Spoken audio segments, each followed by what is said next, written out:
इंद्रियों का मन हुआ गुलाम तेरे देश में, इंद्रियों का मन हुआ गुलाम तेरे देश में, कर रहे बदनाम तुझे लोग तेरे देश में, कर रहे बदनाम तुझे लोग तेरे देश में। भूल गए लोग तुझे राम तेरे देश में, भूल गए लोग तुझे राम तेरे देश में, कर रहे बदनाम तुझे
भूल गए लोग तुझे राम तेरे देश में, भूल गए लोग तुझे राम तेरे देश में, कर रहे बदनाम तुझे लोग तेरे देश में, कर रहे बदनाम तुझे लोग तेरे देश में। उसको बुला दिया हमने जो जग पूरा राममय था, कभी जो अयोध्या इतनी खूबसूरती, जो भारतवर्ष इतना अच्छा था, हमने उस राम को बुला दिया, उसके चित्र की पूजा करने लगे। मर्यादा पुरुषोत्तम जो पुरुषों में उत्तम है, हर तरह से उत्तम है, हमने उसके आदर्शों को भुला दिया, उसके आदर्शों के बताए वो अपने पैरों तले कुचल दिया। तो कवि की वेदना सुनिए क्या लिखता है। भारतीय सभ्यता को फेंक दिया राख में, भारतीय सभ्यता को फेंक दिया राख में, पूर्वजों की आन शान मिल रही है खाक में, पूर्वजों की आन शान मिल रही है खाक में। धर्म कर्म हो गया नाकाम तेरे देश में, धर्म कर्म हो गया, धर्म कर्म हो गया नाकाम तेरे देश में, कर रहे बदनाम तुझे लोग तेरे देश में, कर रहे बदनाम तुझे लोग तेरे देश में। भूल गए लोग तुझे राम तेरे देश में, भूल गए लोग तुझे राम तेरे देश में, कर रहे बदनाम तुझे लोग तेरे देश में, कर रहे बदनाम तुझे लोग तेरे देश में।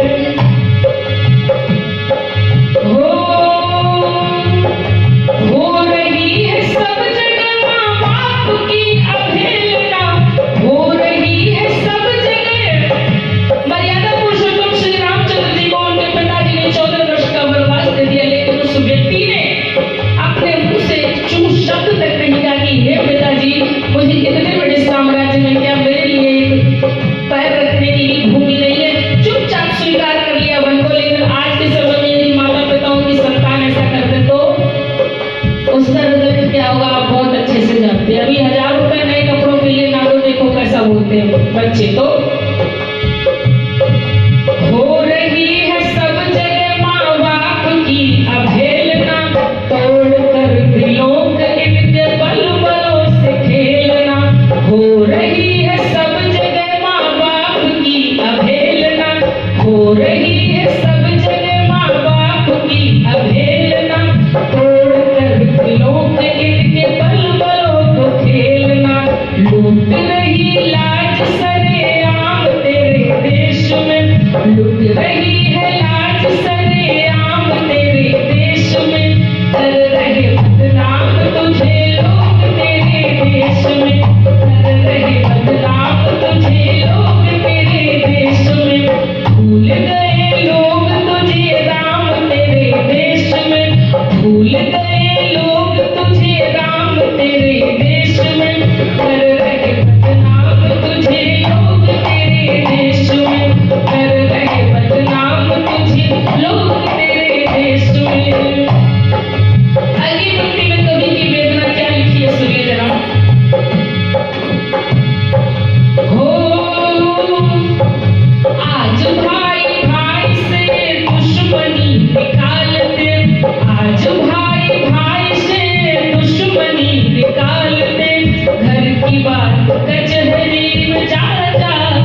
माता पिता की आज्ञा का पालन कैसे करें, परंतु जिस समय